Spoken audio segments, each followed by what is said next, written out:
할렐루야. 아멘. 예, 주님의 사랑과 은총이 함께 하시기를 예수님의 이름으로 축원합니다. 아멘. 예, 오늘 말씀의 제목은 치유의 심판이라는 제목으로 하나님의 말씀을 나눠보겠습니다. 어떤 판사가 해수욕을 갔다가 물에 빠져서 죽게 된 사람을 건져주었는데요. 몇 년 후에 그 물에서 빠져서 죽어가던 그 사람 건져준 사람이 이 판사 앞에 큰 죄를 범하고 쓴 거예요. 그러니까 죄인으로 쓴 거예요. 그러니까 이 판사가 얼마나 기가 막혔겠어요. 그래서 참 당황스럽고 참 안타까운 모습으로 그 죄인을 바라보고 있는데 그런데 이 사람이 그러는 거예요. 제발 판사님, 전에 저를 살려주신 것 같이 지금도 저를 좀 살려주십시오. 이렇게 애원을 하는 거예요. 그러니까 이 판사가 그러는 거예요. 전에는 살려주는 사람이었지만 그러나 지금은 내 죄를 재판하는 사람이다. 그러기 때문에 너를 내가 살려줄 수 없다. 이렇게 냉정하게 말했다고 하는 거예요. 그렇습니다. 우리가 때가 있잖아요. 때가. 정말 우리는 그 예수 그리스도를 우리가 정말 구세주로 영접하며 우리 예수님께서 우리의 죄를 십자가에서 피 흘려 담당해 주셔서 우리가 죄사함을 받았잖아요. 그래서 하나님의 의로 우리가 의롭게 되고 하나님의 자녀가 되는 축복을 얻게 되어서 우리가 이제는 정말 진노의 자식이 아니라 하나님의 자녀가 돼가지고 우리는 구원을 얻잖아요. 그러니까 우리는 그 은혜가 지금 우리가 살아있는 동안에 그 은혜가 우리에게 주어지는 거예요. 근데 우리가 죽은 다음에는 그 은혜가 사라지는 거죠. 그렇기 때문에 우리가 그 한정되어 있는 거예요. 정말 그 해수욕에 가서 물에 빠져있던 이 사람이 그때는 정말 그래도 어떻게 판사가 자기를 구해주는 그런 은혜를 받았어요. 그렇다면 목숨을 한번 걸짐을 받았으니까 정말 열심히 잘 살아야 되잖아요. 정직하게. 그런데 그 은혜에 보답하기 위해서라도 정말 자기가 죽을 상황이었는데 자기를 물에서 건져서 살려줬으니까 얼마나 자기는 제2의 인생을 살아가는 인생이잖아요. 그리고 빚을 진 자잖아요. 그러니까 생명의 빚을 졌으니까 더 열심히 다른 사람보다 열심히 살아야 되고 정말 정직하게 살아야 됨에도 불구하고 이 사람은 그 은혜를 망각하고 죄를 범하면서 살았다라는 거예요. 결국은 그 물에서 애쓰게 건져준 사람의 정말 마음과 그 사람을 건져준 그 열심과 그 정말 희생이 헛되게 된 거잖아요. 이것을 생각할 때 너무나 가슴이 아팠을 거란 말이에요, 판사가. 우리 주님도 마찬가지일 거예요. 우리 주님도 정말 이 세상에 우리가 진노의 자식으로 우리는 우리 죄 때문에 멸망할 수밖에 없는데, 그럼에도 불구하고 우리를 사랑해서 정말 우리 죄를 값을 치러주셨단 말이에요. 십자가에서 죽으셔서. 그런데 그 생명의 그 은혜를 베풀어 주셨는데 우리가 또 죄를 범한다면 정말 예수님께서 우리 죄를 감당하시고 그 모진 고문을 당하시고 그리고 십자가에 지시고 죽으시는 그 사건이 너무나 정말 안타깝게 그렇게 되는 경우가 되고 말잖아요.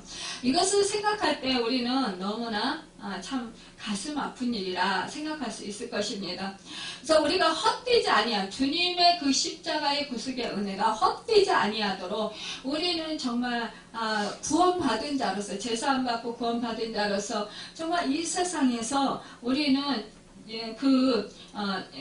마지막 때를 이제 살아가고 있는 우리로서는 정말 우리 주님의 마음을 시원케 해드릴 수 있는 빚진 자의 심정으로 정말 주님의 기쁘게 하는 그런 믿음의 삶을 살아야 될 것입니다.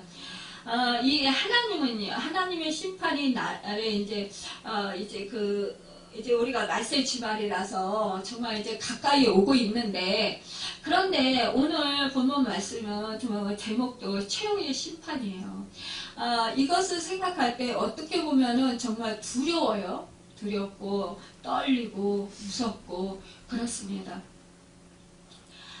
지금 코로나19로 인해서 전염병으로 인해서 정말 우리나라도 많은 그런 힘든 그런 고비를 넘겼어요. 그럼에도 불구하고 하나님의 은혜로 그래도 참 오늘도 두 명이던데 확진자가 2명 또 뭐 이렇게 없는 날도 있고 그 뭐 외국에서 이제 그 오는 사람들 그런 사람들이 확진자가 되고 우리나라 안에서는 그 확진자가 없는 경우도 있고 이런 것을 볼 때 정말 하나님의 특별한 은혜가 아닐 수 없다라는 거예요.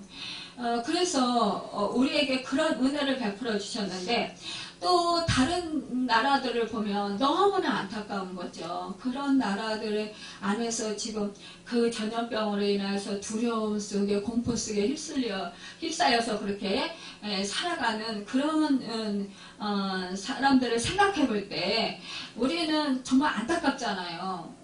우리도 이제 지금은 그래도 좀 많이 자유로워졌지만, 그러나,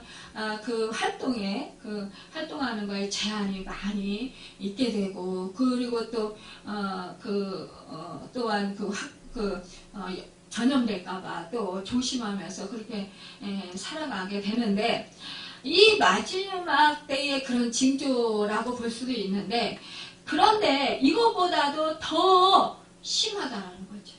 이거는 우리가 지금 이 전염병 이거 한 가지만으로 인해서도 지금 엄청난 그런 그 고통의 시간을 보냈고 또 보내고 있는 상황 가운데서도 정말 이것보다도 훨씬 더 큰 그런 고통이 우리에게 임하게 된다는 거죠. 오늘 본문 말씀 보면 여섯째 인을 뗄 때에 이제 사도 요한이 본 장면이에요. 이것은 이 세상의 대심판의 장면을 그 사도 요한이 보게 됩니다. 여섯째 인을 떼실 때 보니까 지진이 일어나고 모든 땅의 기초가 다 흔들렸다고 그랬어요. 또 땅만 흔들린 것이 아니라 해가 검은 털로 짠 상복같이 검어지고 또 달은 온통 피같이 되고 하늘의 그 별들이 무화과 나무가 대풍에 흔들리면서 설익은 열매가 떨어지는 것 같이 그렇게 하늘의 별들이 그 하늘에서 땅으로 다 떨어져 버렸다라는 거죠. 이것을 보면서 얼마나 이 사도 요한이 놀라워하겠어요. 정말 요에서의 2장 30절에서 31절에 보면 내가 이적을 하늘과 땅에 베풀리니 곧 피와 불과 연기 기둥이라 여호와의 크고 두려운 날이 이르기 전에 해가 어두워지고 달이 핑크같이 변하려니와. 그러니까 이렇게 구약 성경에서도 요엘 선지자도 이 마지막 때의 징조를 예언한 거예요. 또 시편 33편 4절에 보면 하늘의 만상이 사라지고 하늘들이 두루마리같이 말리되 그 만상에 새자나무 포도나무 잎이 마른 같고 무화과 나무 잎이 마른 같으리라. 그러니까 구약에서도 보면은요 이러한 그 마지막 때의 징조들을 여기저기서 예언들을 많이 하셨어요. 예수님께서는 마태복음 24장 29절 30절에 보면 그날 한란 후에 즉시 해가 어두워지며 달이 빛을 내지 아니하며 별들이 하늘에서 떨어지며 하늘의 권능들이 흔들리라. 그때의 인자의 징조가 하늘에서 보이겠고 그때의 땅의 모든 족속이 통곡하며 그들이 인자와 구름을 타고 능력과 큰 영광을 오는 것을 보리라. 이렇게 예수님께서도 마지막 때에 예언하시는 거예요. 그리고 오늘 본문에 큰 지진이라고 했어요. 예수님의 말세 예언장인 마태복음 오늘 24장 7절을 보면 천체의 기근과 지진이 있으리라 이렇게 말씀하고 있어요. 그러니까 마지막 때에 보면은 이렇게 지진이 일어난다라는 거예요. 에스겔서 38장 19절에서 20절에 보면 내가 투기와 맹렬한 노로 말하였거니와 그날의 큰 지진이 이스라엘 땅에 일어나서 바다의 고기들과 공중의 새들과 들의 짐승들과 땅에 기는 모든 벌레와 지면에 있는 모든 삶이 내 앞에서 떨 것이며 모든 산이 무너지며 절벽이 떨어지며 모든 성벽이 땅에 무너지리라 이렇게 말씀하고 있어요. 그러니까 참 큰 지진이 일어나면 산들이 다 무너지잖아요. 절벽들이 떨어지잖아요. 성벽이 무너져 내리잖아요. 뭐 집들이 다 무너지잖아요. 또 뭐 그것뿐입니까? 뭐 이제 지진이 일어나면 막 쓰나미가 막 몰려오잖아요. 그래서 정말 엄청난 그런 재난이 되잖아요. 그래서 많은 사람들이 막 이제 성벽이 무너지고, 뭐 땅이 갈라지고, 무너지고, 집이 무너지고 이러면 어떻게 돼요? 땅속에 묻히게 돼요. 성벽 밑에 깔리게 돼서 다 죽고 말게 되는 거예요. 우리가 정말 지진이 일어난 사건들을 생각해 보면요. 1976년 2월 4일에는 중남미 파나마에서 큰 지진이 일어나서 22,000명이 사망했어요. 또 5만 명을 불구자 100만 명의 이재민이 발생했어요. 그러니까 또 그 같은 해에 1976년에 5월에는 이태리, 오스트리아, 서도, 체코, 벨지움 그 일대에 큰 지진이 일어나서 많은 사상자를 냈어요. 또한 그 해에 유독 지진이 많이 나는데 6월에는 캐나다의 밴쿠버, 멕시코 또 페루의 지진이라서 9,000명이 사망했대요.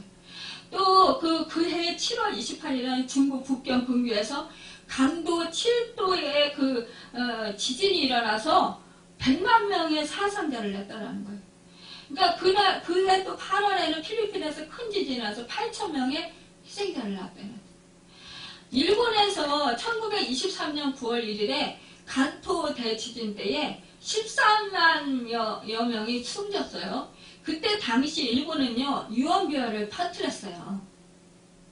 참, 우리 무고한 조선인들을 마구잡이로 학살하는데 이때 6,600여 명이 희생됐대요. 그런데요, 뭐라 했냐. 우리 자기들이 지진이 일어난 것을 일본 사람들이 정부 대표들이 어떻게 할 바를 모르겠으니까 어떻게 핑계를 댈까 이 지진이 일어난 거를 그래가지고 우리 조선인들을 핑계를 댄 거예요. 그러면서 마구잡이를 잡아다 이렇게 죽인 거예요. 1995년 1월 17일 고베 대지진 때는 6,434명이 사망했어요. 지진은요, 21세기 들어서 가장 많은 희생자를 낸 재앙이었는데 2004년 12월 26일에는 쓰나미 지진으로 강탈이 나서 인도네시아 등 인도양 연안 14개 국가에서 23만여 명이 죽거나 실종됐어요. 어마어마한 숫자인 거예요. 또 2005년 10월 8일에는 파키스탄 대지진 때 8만 7천여 명이 숨을 졌어요. 2008년 5월 12일 스완성 대지진 때는 8만 7,652명이 희생됐습니다. 또 2010년 1월 중앙아프리카 카리브해의 비운에서 아이티가 인류 재난의 역사로 또 다시 썼어요. 이터 규모 7도의 강진이 아이티를 초토화시켰어요. 그래서 240년 만에 발생한 최악의 지진이 나라 전체가 정말 쑥대밭이 됐어요. 그때 우리나라에서 아이티로 막 사람들이 많이 가서 돕기도 했어요. 정말 2011년 3월에 일본 동북부 지방에서 일어난 지진은 규모 9도로 일본 역사상 최악의 지진으로 기록됐어요. 또 15,868명이 사망하고 실종자도 2,848명이 이른다고 해요. 2012년 8월 6일에 더구나 지진으로 인한 후쿠시마 원전 폭발로 세계를 정말로 초긴장시켰습니다. 그런데요, 우리나라는 정말 지진에 큰 피해가 없었냐? 우리나라도 있었어요. 그런데 너무나도 안타깝게 3일날 밤 전남 해남에서 규모 3.1의 지진이 발생했대요. 그래서 이 인근에서 지난 9일 동안 무려 한 50회 이상, 그러니까 56회라고 하던데 지진이 일어났다는 거예요. 그래서 기자가 가서 이렇게 취재를 하는데 보니까 벽에 벽지가 이렇게 찢어지고 이렇게 됐더라는 거죠. 그러니까 참 이렇게 지진이라는 것은 땅의 기초가 흔들리는 재난이어서 땅 위에 모든 것이 무너져 내리는 거예요. 그리고 정말 또 불이 올라올 수도 있는 거고 또 막 여러 가지 막 변동상이 많이 있는 거잖아요. 이렇게 말세의 심판날이 이르면 하늘의 태양은 어두워지고 검은 태양 배한 것처럼 된다고 하는 거죠. 참 이것을 생각할 때 정말 두려운 거예요. 그래서 우리가 하루하루를 살아가는 것 정말 주님과 동행하면서 하루하루 정말 자축하며 감사하며 살아가는 것 이것이 우리에게는 정말 축복인 거죠. 우리는 앞으로 어떻게 될지 우리는 미래를 알 수 없어요. 하지만 우리 주님이 또 예언하셨고 우리 구약의 선지자들이 또 주님의 하나님의 일꾼들이 이렇게 선포를 해놓으셨단 말이에요. 예언했다는 거죠. 그런데 지금 상황에서도 이러한 현상들이 지금 일어나고 있는 상황이잖아요. 그러니까 우리는요 언제라고 할 수가 없는 거예요. 언제 어떻게 이런 일이 일어날지 모른다라는 사실입니다. 그렇기 때문에 우리는 언제나 각성하고 언제나 정말 주님을 의지하고 살아야 되는 거죠. 그런데 이렇게 정말 지진이 일어나고 천지가 개벽하는 그런 불안과 공포의 위험을 당하는 수 있는 그런 상황인데도 불구하고 이 세상 권력자들과 정말 세상에 살아가는 하나님을 알지도 못하고 하나님을 믿지 못하는 이런 사람들은 그런 걸 생각조차 안 하는 거죠. 그러면서 그냥 먹고 마시다 놀자. 그리고 자기들이 노력해서 이러한 권세를 차지했고 이러한 그런 부귀영화를 누리고 산다. 그러면서 흥청망청 사는 거예요. 언제 어떻게 될지 모르고. 근데 이런 사람들에게 이제 정말 무서운 심판이 임하게 되는 거죠. 그런데도 그 사람들은 모르는 거예요. 그러니까 예수님께서 그렇게 말씀하시는 거예요. 사실상 마태복음 24장 27절로 예루살렘아 선지자들을 죽이고 내게 파송된 자들을 돌로 치는 자여 암탉이 그 새끼를 날개 아래 모음같이 내가 네 자녀를 모으려 한 일이 몇 번이냐. 그러나 너희가 원치 아니하되다 보라 너희 집이 항폐하여 버림바 되리니. 이렇게 말씀하여 내가 진실로 너희에게 이르노니 돌 하나도 돌 위에 남지 않고 다 무너뜨리우리라. 이렇게 우리 주님께서 말씀하셨어요. 그런데 그 말씀처럼 로마가 동서로 분열이 되고 얼마 가지 못해서 서로마 제국이 멸망당하는 것은 결국 기독교인들을 수백 년 동안 무참하게 그렇게 죽이고 정말 대학살을 하면서 그러면서 핍박하고 박해했던 그런 그것에 대한 하나님의 진노였던 것을 볼 수 있습니다. 여러분, 우리는 정말 하나님의 진노하심, 심판, 그것이 반드시 있다라는 거예요. 그것을 우리는 믿어야 합니다. 구약성경 시편 2장 2편 9절을 보면 내가 철장으로 저희를 깨뜨리며 질그릇같이 부수리라 하시도다 했습니다. 오늘 12절 이하에 보면 하늘이 종이축처럼 말려 떠나가고 해는 그 빛이 가리워져서 슬픔에 잠긴 상가의 검은 그런 배한 것 같이 그렇게 된다. 여러분, 정말 이것은 뭐예요? 이제 건물이 내려지고 모두 사라진다라는 거예요. 그렇게 하나님의 진노가 임한다라는 거죠. 이것은 결국 그리스도의 교회와 예수 믿는 성도들을 핍박한 데 대한 하나님의 진노로 말미암은 그런 벌이라는 것이죠.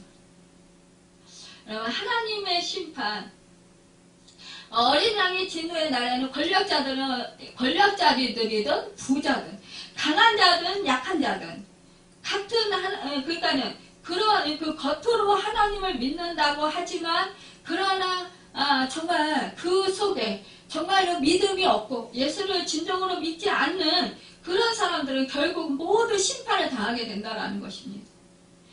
15절에 보면 땅의 임금들과 왕족들과 장군들과 부자들과 강한 자들과 모든 종과 자유인이든 모두 다 이렇게 예수를 믿지 않고 그 하나님을 믿지 않는 자들은 결국은 진노의 심판을 당한다는 죄를 짓는 자들.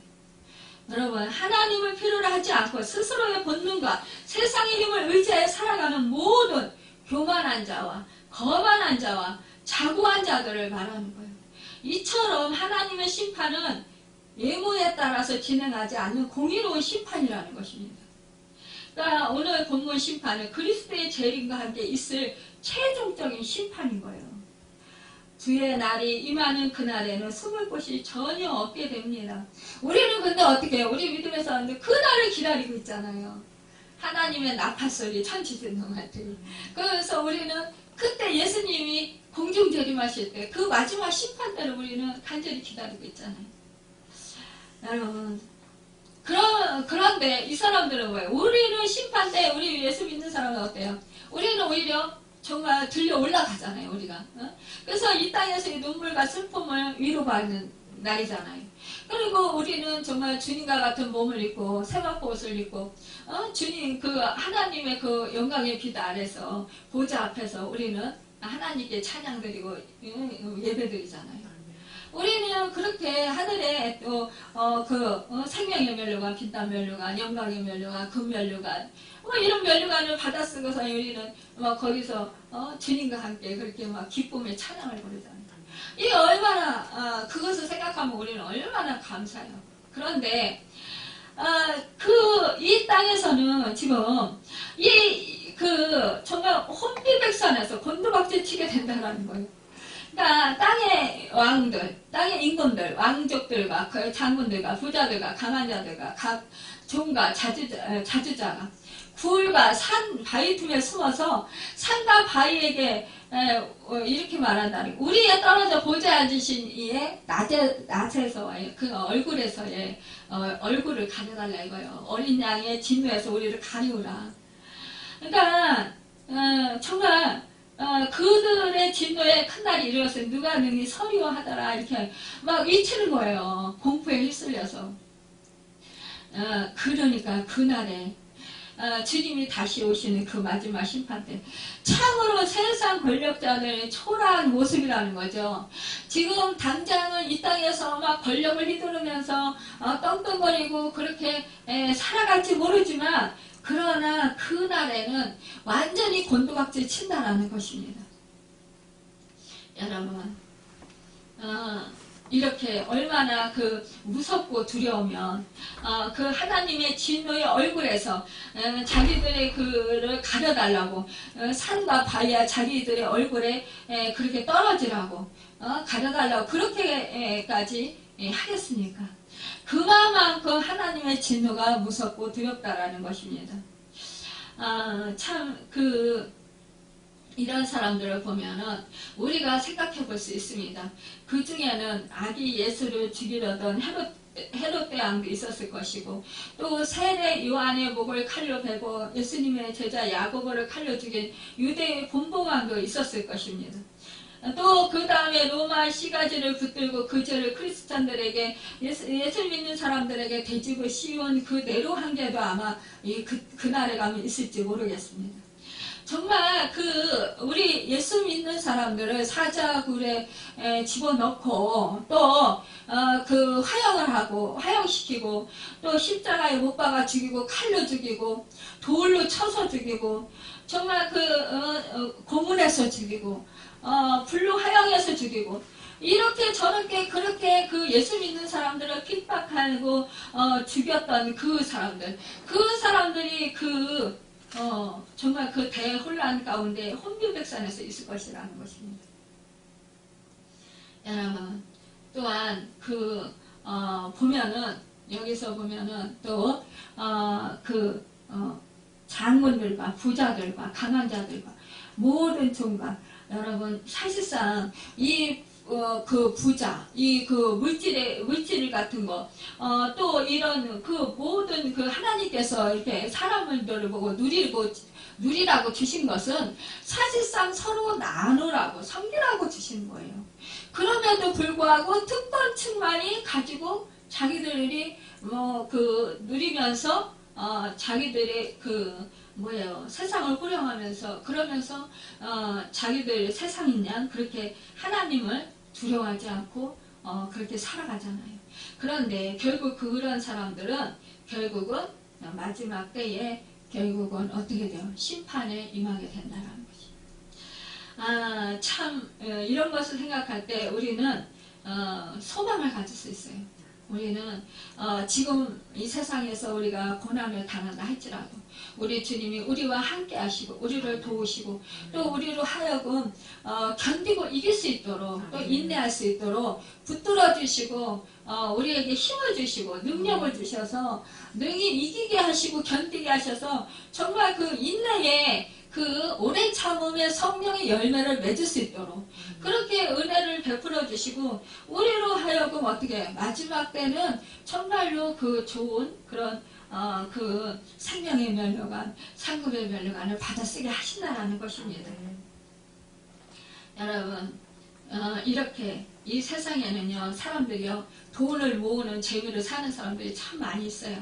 근데 자기가 가진 재산을 믿고 하나님을 믿지 않고 두려워하지 않는 사람들이 많다라는 거죠.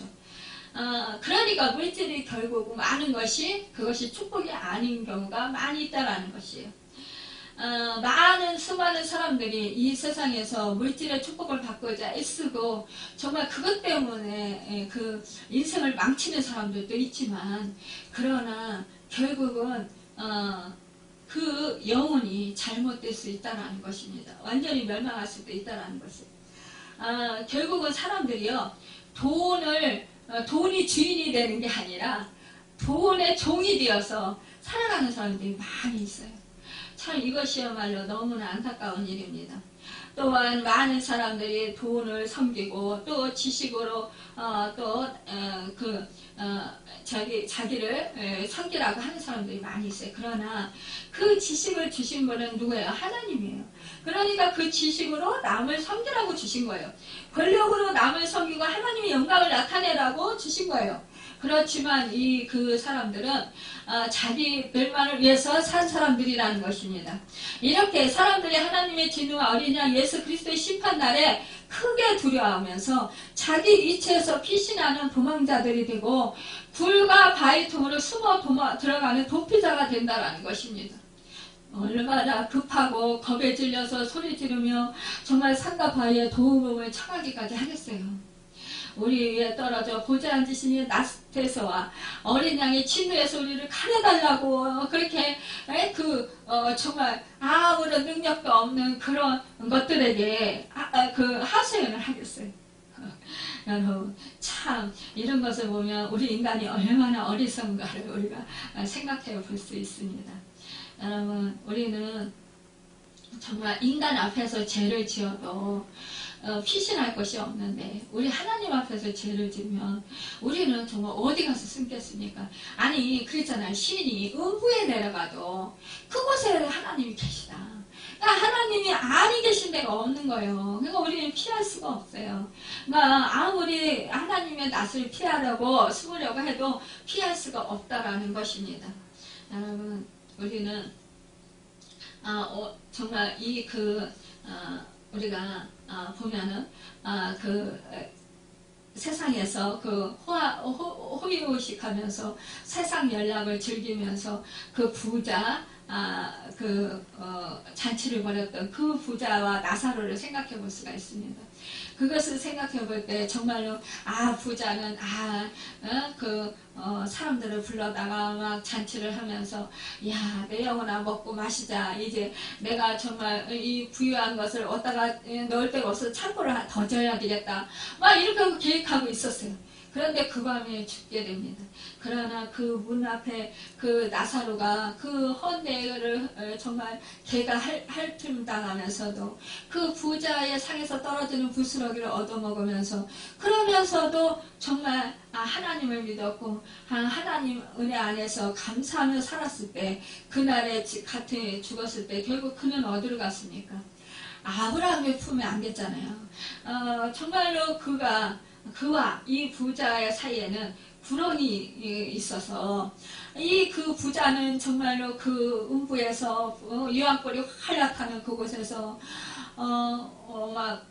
너무나 뜨겁고 너무나 괴롭고 너무나 정말 갈증나고 너무나 고통스러워서 어찌할 바를 몰라가면서 하늘을 쳐다보니까 아브라함 밤에 나사로가 있잖아요. 안겨 있잖아요. 그러니까 얼마나 목이 마르고 얼마나 갈증이 나고 힘들었으면 나사로의 아브라함이요, 아브라함 아버지요, 나사로의 손가락에 물 한 방울을 찍어서 자기한테 정말 떨어뜨려 달라고 그렇게 애원을 했겠어요.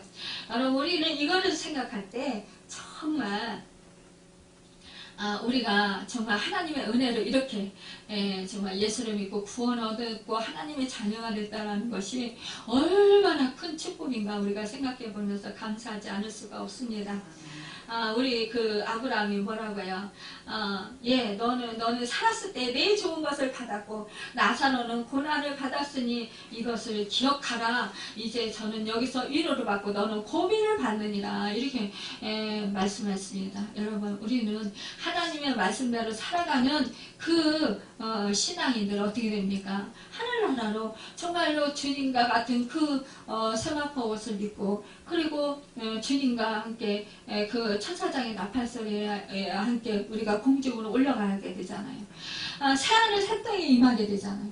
우리는 그날에 너무나 기쁨으로 정말 영혼이 기쁨을 누리게 되는데 그런데 이 땅에서 그런 고통을 당하는 사람들이 있다라는 사실입니다. 이렇게 갈리어진다라는 거예요. 그러나 주의 날이 도둑같이 오리니 그날에는 하늘이 큰 소리로 떠나가고 물질이 뜨거운 불에 풀어지고 땅과 그 중에 있는 모든 일이 드러나리로다. 베드로서 3장 10절에 말씀하고 있습니다. 선교자들의 수가 채워지고 어린 양의 신부가 준비를 갖추었을 때 이러한 현상들이 일어날 것이라는 것이죠. 그러나 주님은 먼저 천사들을 보내서 하나님의 백성들을 모으는 일을 담당하실 것입니다.